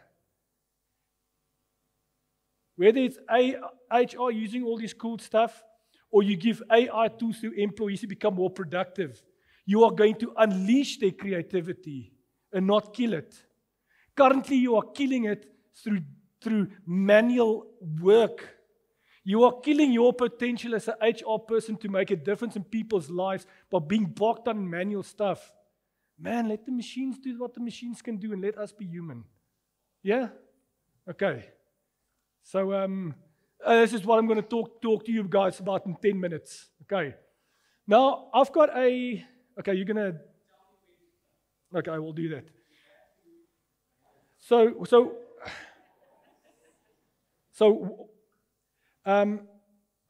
just as a quick intro, and this is what I use the intro side. So when I do the training, this is more in a table format. But if you look at international best practice, the guys with Josh Bersin and the Deloitte Institute and them has been doing in the Josh Bersin Institute, they have been saying that within HR technology maturity levels, there's actually 4 levels, right? But with me working in the South African context, a lot of South African companies are actually, I had to create another level, which is a level 0. Okay. So why I quickly want to show this, and it's a busy slide, and Fran said he's going to share it with you. But essentially, if you want to implement AI or any tech within your organization, or let's say talk about AI in this case, right? The type of AI and the type of thing that you can implement is going to depend on your technology maturity levels, right? You are not going to implement a wellness AI bot if you're still busy digitizing your HR processes at level 0, for example, right? So there's other stuff that you need. However, there are some other HR tools that might speed up your digital stuff and your reporting and so on. I'm going to share this slide, but in essence, depending on your maturity levels, your technology maturity levels, right? There are about 9 things that you can focus on in implementing AI or advanced analytics within your company. It's the 9 pillars. I'm not going to speak too much about other things because we're going to speak about data and technology because WAM is a data and technology company. So I'm going to quickly it's now 7 minutes, focus on the technology part and the data part. So if you want to walk away here and say, hey, I want to go implement AI. I want to go implement some of these cool tools that we spoke about now. From a data and technology point of view, what is the thing that you can take a look at? Okay. The first thing that you need to realize that other than what success factors and Workday is trying to tell us, we're not stuck in 1985 where we just need a core HR ERP model. There's some cool tech that we can implement. So if you look at how it evolved from just a core HR model, Sage was VIP or something even way back, and now I'm going to give away my age, right? My first job out of varsity, I had to help a big international company. They just bought over 2 other big companies. They had about 300 sites at the end. The payroll was still machine-based. It was before cloud HR. Can you believe that software wasn't on the cloud, dude? It was on a machine, right? So how do you centralize the data and stuff if it's 300 places across Africa? It was hectic. But we moved there to we've got specialized HR tech and tools. So let's look at the HR tech stack, okay? And I'm going to speak about 3 things. But from a technology point of view, we have changed from just having a payroll to having some form of ERP to saying that, listen here, we need as HR to sit down with our IT people, I'm going to speak about that, and really understand what is my HR tech stack going to be. Currently, how we build the HR tech stack, we build it in the mud cake way. What I mean by the mud cake way is somebody in HR, head of L&D or the head of something, goes to a conference and there's lots of stalls. And then there's one tool that seems so cool.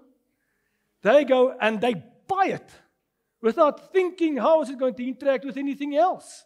And they're going to implement it. And then the first time the line manager interacts with it and say, this is making it worse, it's not making it easier. And then we just tack another one on.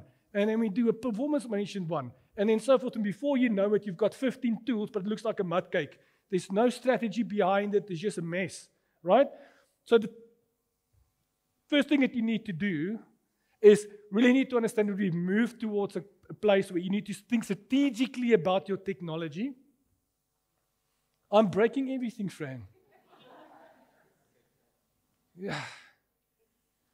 Okay. I really don't know what's on here. Okay.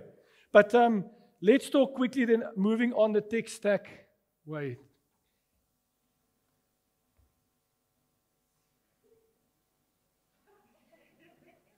Okay. On the 3 things that you need to do to implement your tech stack. So the first thing is you really need to you need to think strategic about your tech strategy, right? So you really need to think, okay, but what do I want to achieve with my technology? What should everything do? How am I going to build it over? And not just listen to the Workday guy that's going to earn so much commission that he doesn't know what to do with all the cars in his garage, right? Don't listen to him and saying that Workday can do everything for you, or SAP can do everything for you, or Oracle do everything for you. Really understand what you want to do from a HR point of view and build a strategy. I'm going to hold it like this now, okay? And build a strategy on that. The second thing, and I can't emphasize it more, okay, internationally, we are moving to a best-of-breed implementation. What I mean by this is you'll have a core ERP. Every big company will have a core ERP, whether it's SuccessFactors or Workday, okay? But SuccessFactors and Workday, let's look at the recruitment module, right? Do not have video interviewing. They do not have background checks. They do not have all this other cool stuff, right? So at the end, you will go all out for a system that is core HR, but it doesn't really do what you want for your company in recruitment. And then the same thing with performance management. So what we're seeing is big companies are looking at, I'm going to have a backbone of one system, right? But on top of that, I am going to speak with my line managers, I'm going to speak with my employees, and based on my company's need, I'm going to buy ATS. Based on my company's need, I'll provide a performance management system. If SuccessFactors, which is my core HR, happens to be the best one, yes, I'll use it. But it's not, I can just get something else. Why can you do that? Because you have spoken with your CIO and you've got an HR tech strategy. You know how data is integrating with your organization. So at the end, whether you take one extra SAP module or you take another system, the integration, the APIs and plug and play stuff, you've already discussed that. It's really not going to be an issue. Last but not least, okay, IT is your best friend. The HR director and the CIO needs to have coffee at least once a month, twice a month, and become friends like this. HR, before you know it, right? If you look at an organization-wide tech stack, you'll be quite surprised that probably 30 to 40% of all the apps used within the company is actually under HR. It's HR or employee-driven apps. But the CIO makes a decision without consulting you. You go buy stuff without consulting him. You don't know what the data management strategy is. Man, you don't even know where the data is stored. But so you and HR, you and IT needs to be, it becomes your best friend. So if you want to grow your HR tech maturity, have a strategy. Don't just buy one size fits all, but buy technology that's fit for your company, and then IT is your best friend. Any questions or comments around that? I'm seeing some nods at least. Okay, is it nods out of desperation or frustration? Okay. But from a technology point of view, for maturity, that is how you move on. But I left this for last. Everything stands and falls on data when it comes to AI. Let's say you've got the best chatbot. Okay, best one. Let's take ChatGPT now. That entire model, everything now. And we remove all the data it's connected to.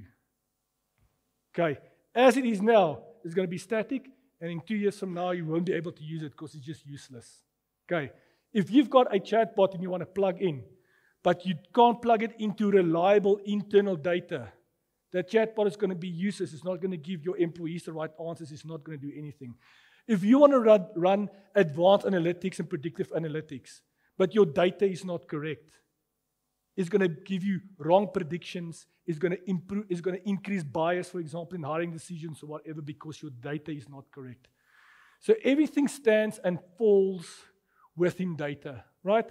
So I have a slide that makes it all animation because I've realized that as HR people, if something's not moving, right, it really doesn't mean anything for us. But in the end, okay, if you look at a data strategy and how you need to manage data, we need to make peace with the fact that you are never going to have one source of HR data. It's never going to happen, especially because, remember, you're building a best-of-breed system. So you're going to have multiple systems. Not just that, if you really want to run predictive analytics to see what is the impact of, let's say, retention of your retail store managers on the profitability of the store. If you want to run that type of analytics, you're going to have to combine business data with your HR data. So at the end, you're going to have massive data sources, right? 5 years ago, we had to pay a lot of people 10,000 Rand a month to then manually import and export the stuff and then clean the data and do data mapping and stuff. Today, we've got some AI that can help us with data literacy. We'll take the data out of your data sources, clean it up, and then it puts it into a data lake or something for you. Currently at Engine, it's what we're doing. I'm building a data lake for talent for them. Guess how I'm building it? IT can't give me a data cube in our server, so I'm building it in Excel. You think you can't build a data lake in Excel? I'm building it. There's about 17 or 18 different data sources that I'm using. We're manually importing, exporting, that now once a data owner, me or the head of L&D or the head of succession planning, everything, they have to upload the data once. It now automatically pulls into a data pool that automatically maps things into a data lake, everything happening in Excel, okay? So it can happen to have that one source of truth. That's where your one source of truth is. It's not going to be in a system. It's going to be somewhere here. And then from there onwards, you can do all types of, I promise you I'm not doing anything with it. I'm holding it in my hand. Okay. You saw this. You saw this. Okay. But whilst we get it out, luckily,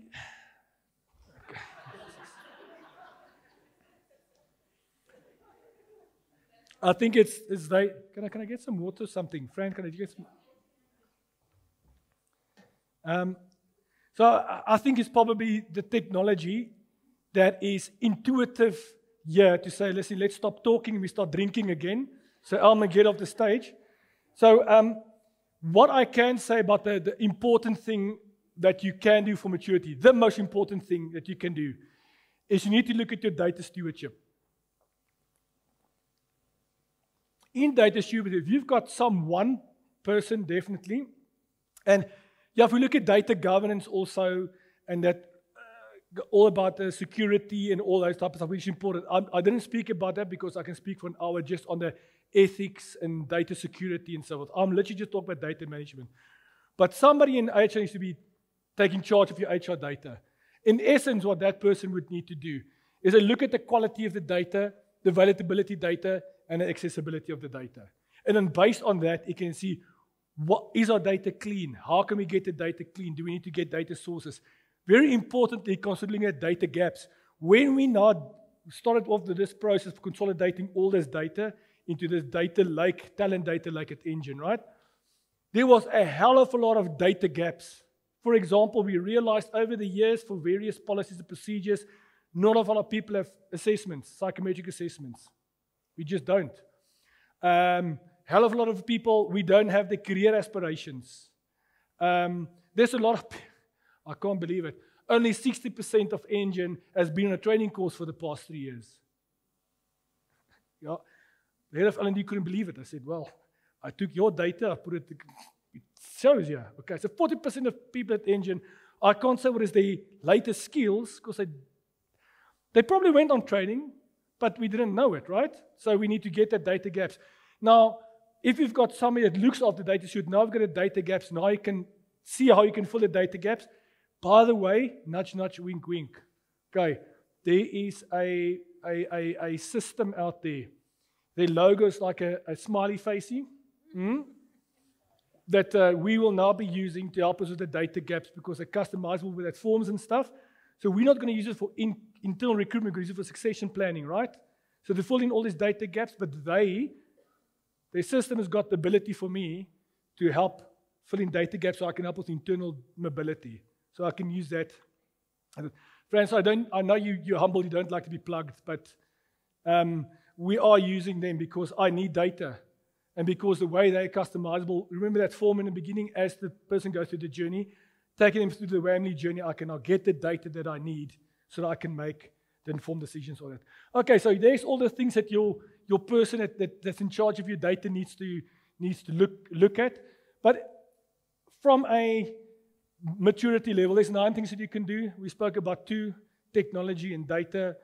From the data side, you need to get someone in HR that if you're not big enough, that's their sole job, but they need to be tasked and say, from now onwards, you need to fix our HR data and make sure that whatever we want to do it, once it's fixed, I can plug the chatbot on it, or I can do advanced analytics on it, or I can do whatever on it. But this data needs to be clean and reliable. Then we can do all the fancy things that we want to do and so on. Fran, I'm done. Is there any questions or comments?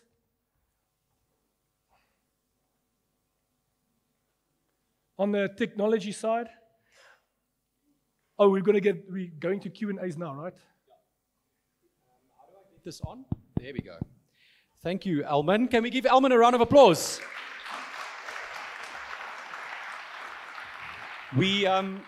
Before we go into the Q&A, I just want to say I never realized that there are so many building blocks required to actually successfully implement and deploy what we've been speaking about tonight. An HR steward. Who's got an appointed HR steward looking after the HR data in your organization? There's one hand. Few hands. Devandre. So again, like you assume, well, it's part of it. It's not necessarily. So that was fascinating for me. The second thing that I took from your conversation was, and we said it a couple of times tonight, if either through Excel, building a data lake in Excel, or having a technology, what did you call them, that second block? It's sphere, you call it data sphere. But data sphere. Without that, you actually can't get to the desired outcome. No, so it's impossible. It's what you put in. I think there's a slogan, what you put in, you get out. It's what you put in and how you put it in, who is responsible for that. Fascinating, Alman. We are now going to do a Q&A, and then we will open up the bar and the snacks and the networking. As I said, it is now 7:45, so we are on time. Remember, we said this will be done at 8:30, so there's 45 minutes left. It will not be a 45-minute Q&A unless you want it to be a 45-minute Q&A. We've got how many mics roaming around, B? Only one. Okay, so I am going to give this mic then. I'll just hard praat. So that we have 2. So any questions regarding the trends, regarding what Elman said? Specifically, let's start with any questions for Elman after the talk now. There's the first gentleman, Richard. Thank you.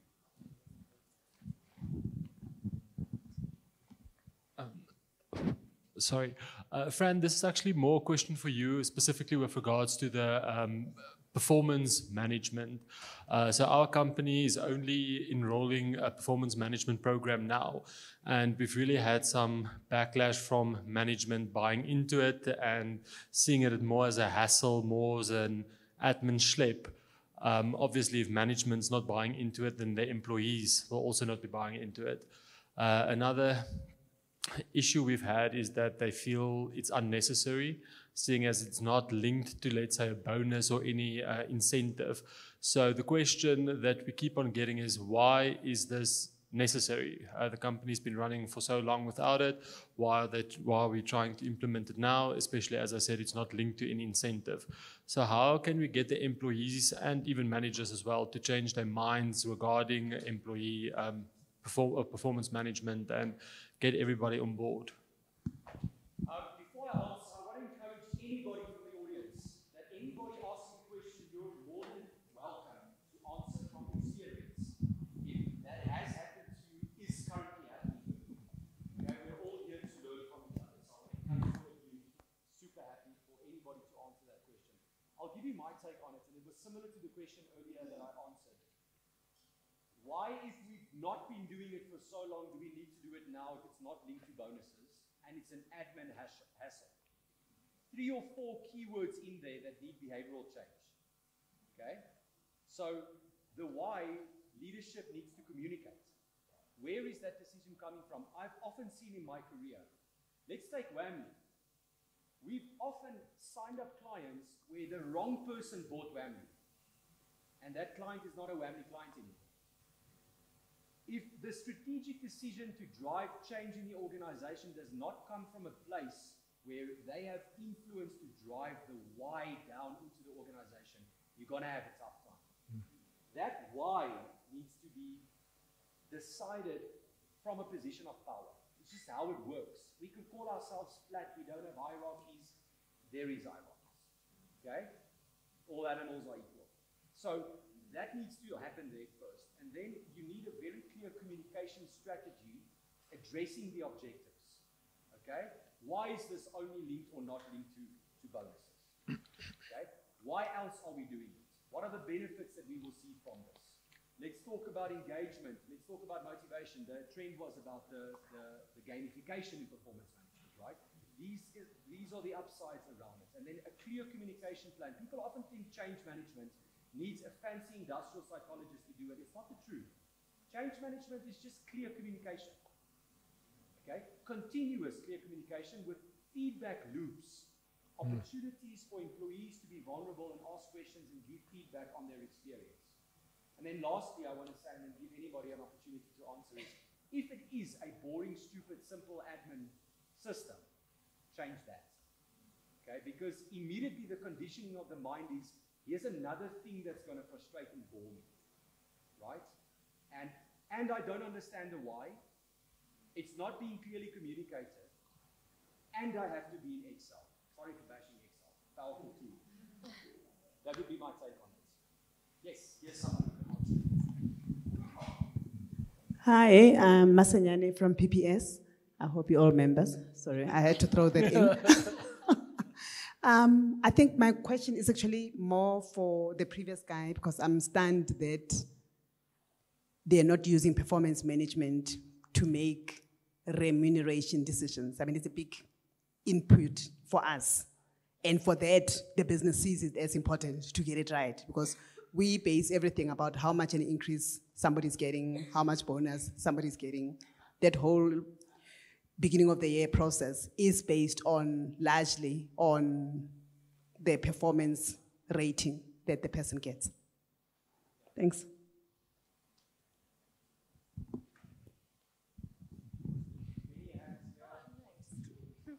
Hello, Aisley. Nice to meet you guys.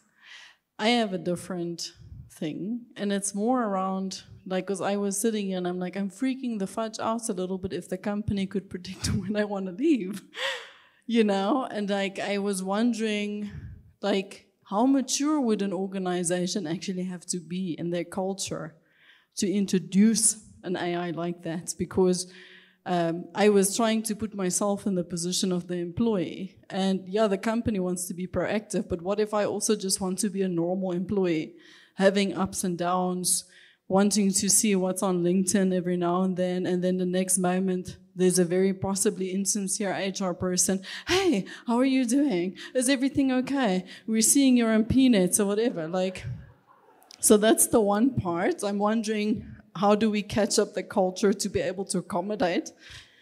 And then the second one is more around, oh, my train of thought just left me, but it's on the same trend, because the one is about the psychological safety, but the other one, oh yes, is I'm once again trying to put my hat on as an employee. Can you imagine you finally make the decision to leave and you wanted to like stuff the company and then like, okay, sayonara, you can go. Right? It's almost like you're never going to have that closure. So psychological safety within the organization, but also afterwards. I'm almost like wondering if employees won't go into like a trauma loop, if I could put it like that. I know I'm probably being dramatic, but it's like sometimes when you leave and you know the company is suffering a bit, you're like, yes. But now with the digital twin, it's just gonna be there you go. And then you're the first wife and the guy carries on with the 20-year-olds and you're like, what was it all for? So that's just my thoughts, I guess. That's no question.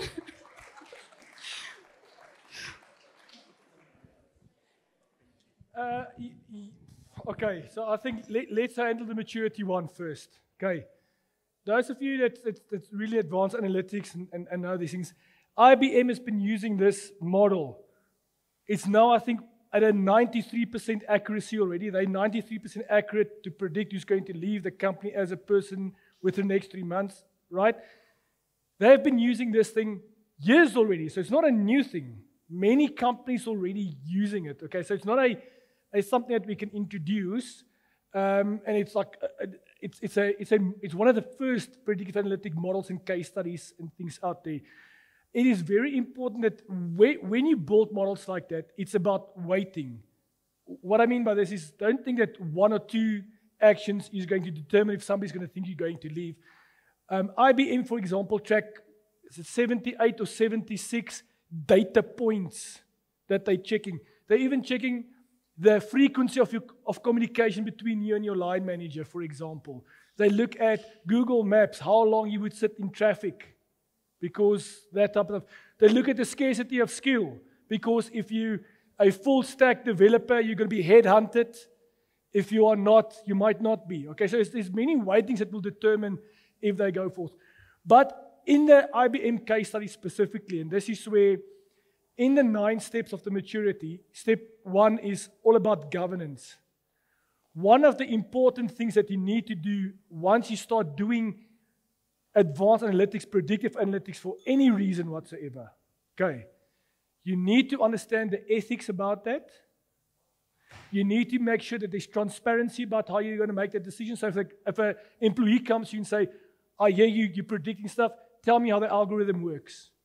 What data points are you looking at? What is it? There needs to be transparency. But last but not least is what IBM did. There needs to be significant training to your first line managers about how they will be using that data. So the whole tech thing, and again, there's a dance between the technology and the humans, but the technology on its own, you're going to need that the human guidance element around it. But yeah, so it's the whole question about the ethics needs to be done before you implement models like this. It's very risky if you just go ahead and implement data models like this without understanding this, the change in the training, okay?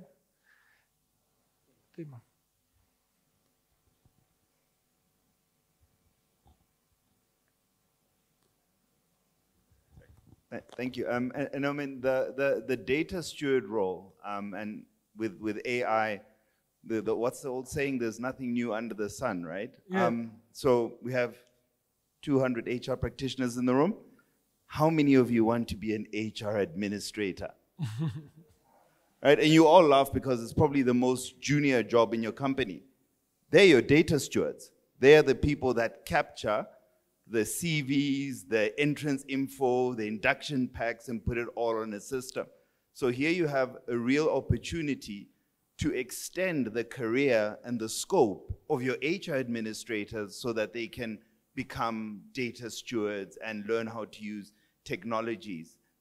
And some people are just happy to be sitting on the data and pick up when you're about to wish somebody happy 50th, but they're actually 49 because the ID number was captured wrong. You've just avoided a whole thing where the CEO calls Francois and says, happy birthday, Francois, 50 is a big number. And Francois goes, no, I'll bank it for next year, but thanks. And that's the opportunity. You have a real case for traditional roles to reinvent themselves through the technology, and something that sounds really basic and we all look down on it, like HR admin. There's a powerful, powerful data source there. They populate your data lake so you can have trout and salmon, so you can eat sushi later. But there's the real opportunity for businesses. Like, there's no job too small anymore and too unimportant when it comes to the data points.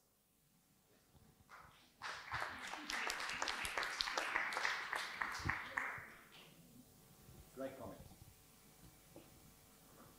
Was it a question? No, it's a comment. I'm trying to figure it out. No, I'm nodding all the way because I agree with everything you said. But there's the promise for every single HR role. Yeah. Like you're either going to be repurposed, or you're going to need retraining, or you're going to be released and everybody goes, that I'm going to be fired. Like, no, you're going to be released from the mundane part of your job. So you can go through full time. Yes. Yeah, I think the one thing that we need to remember, it's up to us to continue to reinvent and stay with the tech. So even if you're an HR admin or payroll admin, there's the opportunity to work with the technology.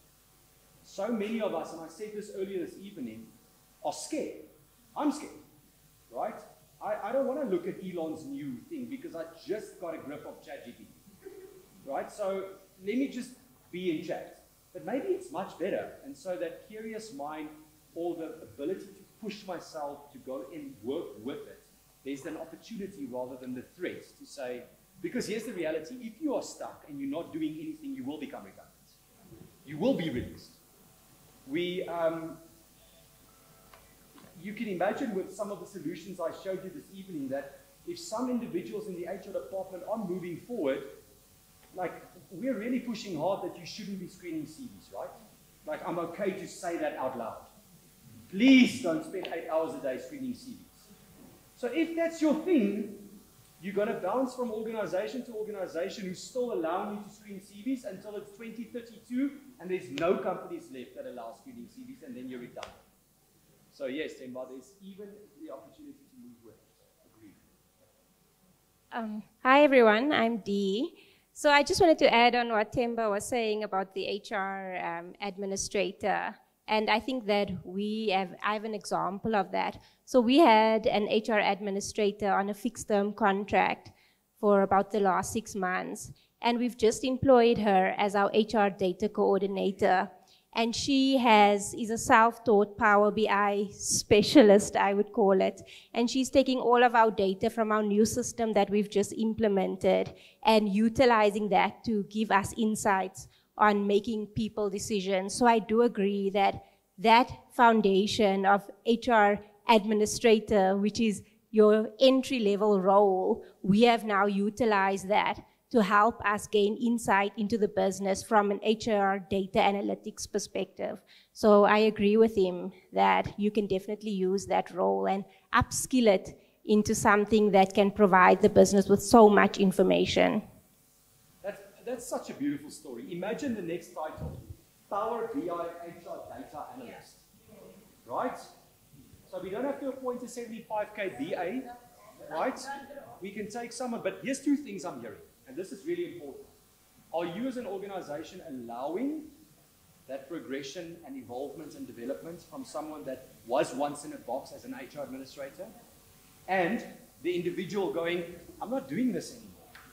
Where can I grow? So it's that dance again. So well done. That's a beautiful story. There's a hand over there. Any questions from the right? Anyway, I have a quick question on maybe if you have some pro tips for us, because we did that TikTok thing where you advertise there.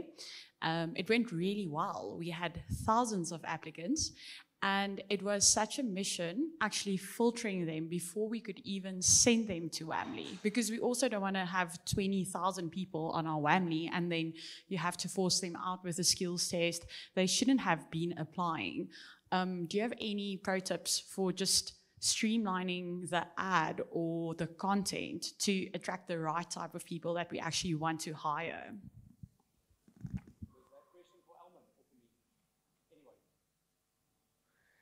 Yeah, so maybe I can say 2 things. The first thing, okay, and all of you guys that maybe at marketing agencies and content creators can tell you, you cannot control social media. Okay, so you cannot control. When something is going out, you can't control who's going to share it to who. You can't control who's going to watch it. You can't control who's going to react to it or going to comment to it. You can't control it. Once it's social media, it is out there. Okay, it's quite important that we do understand it.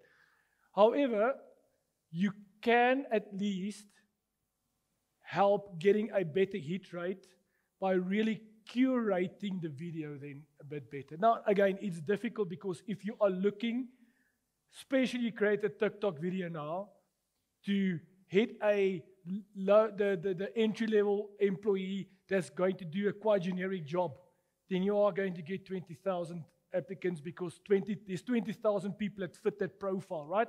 But if the video is going to be of, let's say, somebody at Engine, which is an engineer that's got a video TikTok standing behind tanks and talking about how it is working as a tank engineer at Engine, you're not going to get 20,000 applicants for that one because it's curated for that specific thing, right? So the curation of the video would help you at least get the right people to apply.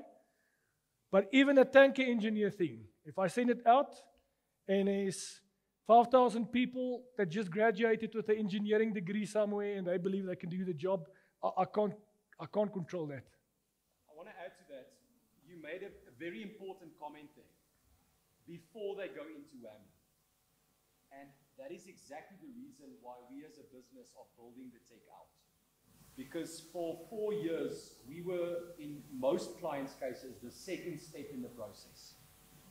And somewhere else, whether it's Excel, whether it's an ATS, whether it is however you do it,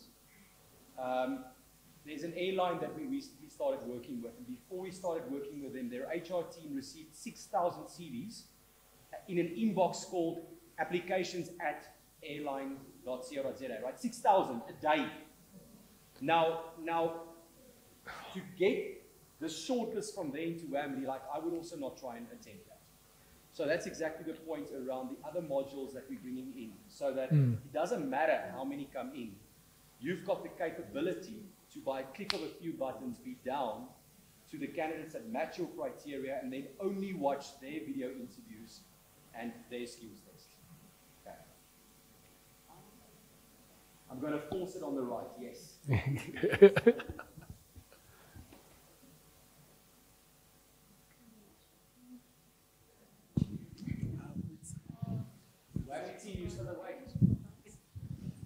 Woohoo! Hey again, it's Kamo again.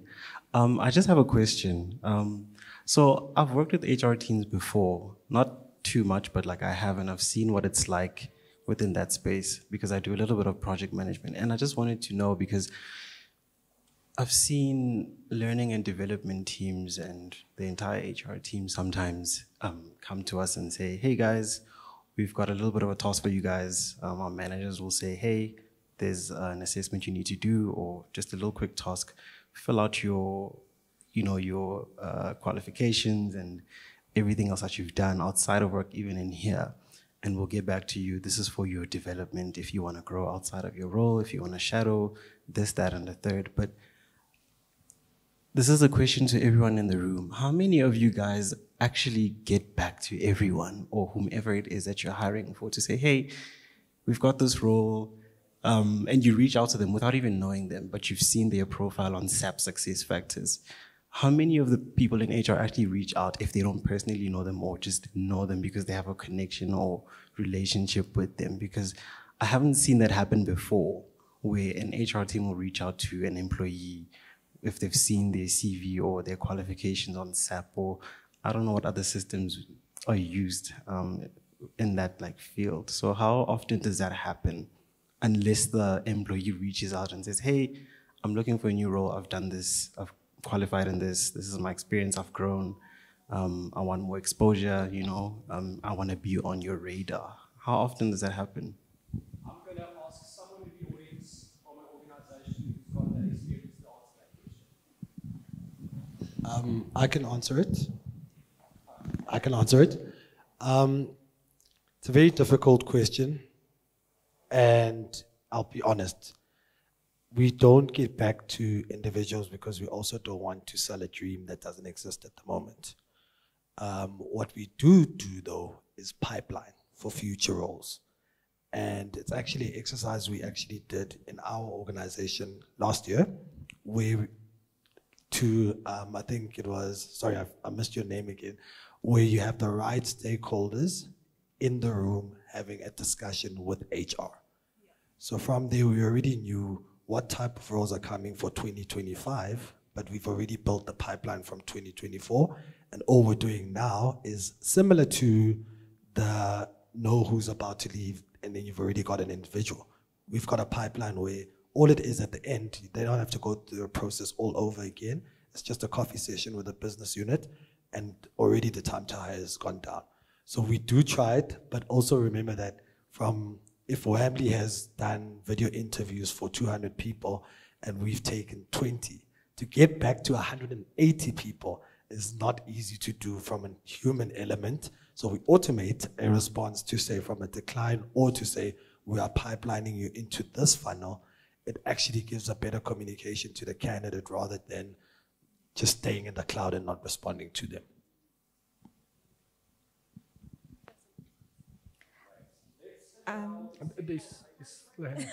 I think not just to sell Wamley.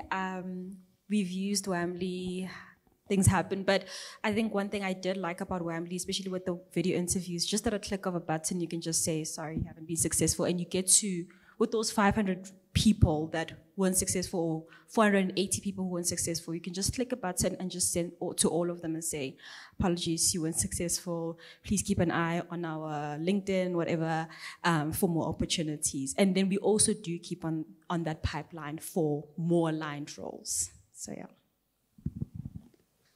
Let's allow 3 more questions, and then once we adjourn, of course, all the conversations can continue.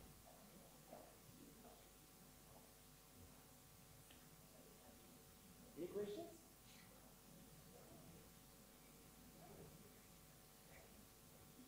None. Okay. Thank you, Elman. Yeah, thank you, guys. There's maybe one thing I can say. Again, the most humblest guy doesn't want to, so I'll do it for you.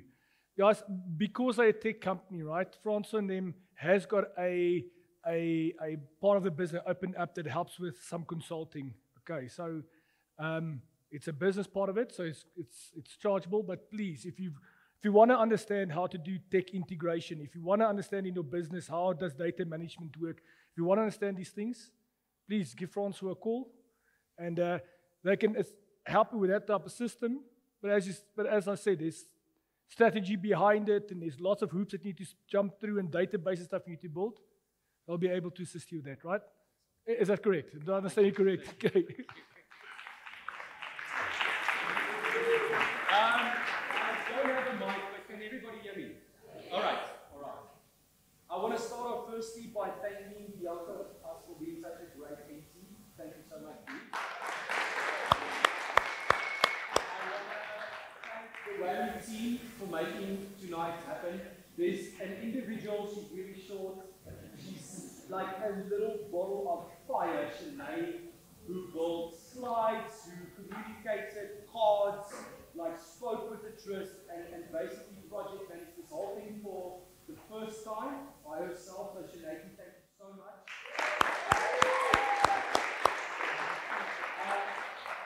And then a beautiful special thanks again to those of you who have been here 8 times, 7 times, 6 times, 5 times, 4 times, 3 times. We have a very special friends. Well, I have a lot of special people in my life, but I want to say a big congratulations and welcome to Clarine Sadler, who's here from Saudi Arabia. So Clarine, thank you so much for being here. And then second last person I want to thank is my pregnant wife. Thank you so much for being here. And then to you, all of you for coming. It's been an absolute pleasure. I hope you enjoyed this. I hope you found it valuable. And we will continue to bring you value. As I said in the very beginning, this is at the heart and part of what we do. It's to focus on bringing the HR community in South Africa together through various platforms, to make it informative, to make it fun, exciting, to not have airy-fairy stuff, but actually to have people doing and building it. As I said, last year we had Evanho, this year we had Elman. Next year it might be one of you. So many of you in the audience have been on the podcast. So just a massive thank you to all of you. I really appreciate it. If I don't see you from all of us here at Wamley, drive home safe. Okay? Send us a WhatsApp number.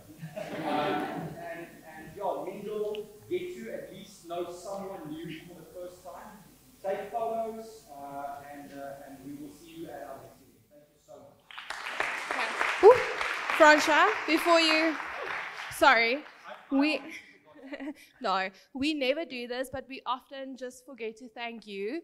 The amount of time that you spent prepping, rehearsing throughout our offices. We really just want to thank you for putting thought into this and giving back to our community, for spending time with us tonight. It's always a privilege and an honor, so thank you to you as well from the Whamly team.